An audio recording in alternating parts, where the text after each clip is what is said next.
Dans la crise du monde moderne, le bien-aimé frère René Guénon a déjà fait la critique la plus radicale du monde occidental. Grâce à lui, il existe maintenant en Occident un nombre plus grand qu'on ne croit d'hommes qui commencent à prendre conscience de ce qui manque à leur civilisation.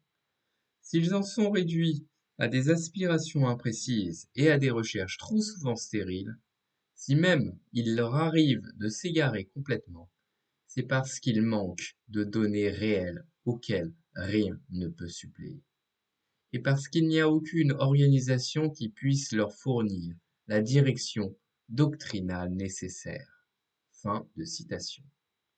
Pour porter ce changement, ce passage d'un monde à l'autre, l'une des voies que le bien-aimé frère René Guénon a tracée est que l'Occident trouve les moyens en lui-même par un retour direct à sa propre tradition, retour qui serait comme un réveil spontané de possibilités latentes. Ce retour à notre propre tradition, le christianisme, l'Église catholique, devrait en être la porteuse naturelle. Toutefois, à l'instar des pharisiens, ce renouveau ne semble pouvoir venir de l'intérieur, ni des Parisiens qui fuient la ville.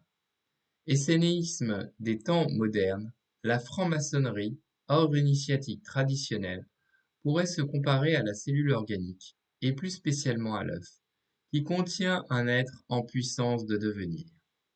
Alors, dans ces temps d'apocalypse, au lieu de répéter ce qui a déjà été dit, l'auteur de ces lignes va révéler que la franc-maçonnerie porte en elle les germes d'un nouveau paraclet.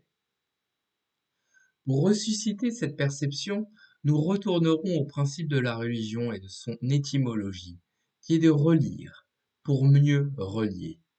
Ainsi, au moyen du volume de la loi sacrée, c'est-à-dire de la Bible, et de notre rite, le rite écossais ancien et accepté, nous réunirons ce qui est devenu épars en surlignant le lien entre les deux phases de la spiritualité occidentale, le christianisme et la franc-maçonnerie.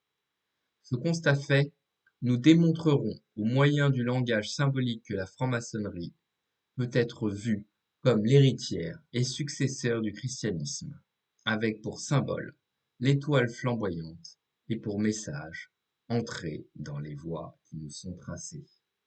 Ce passage nécessitera une réforme de notre rite et de subir les épreuves de l'Apocalypse.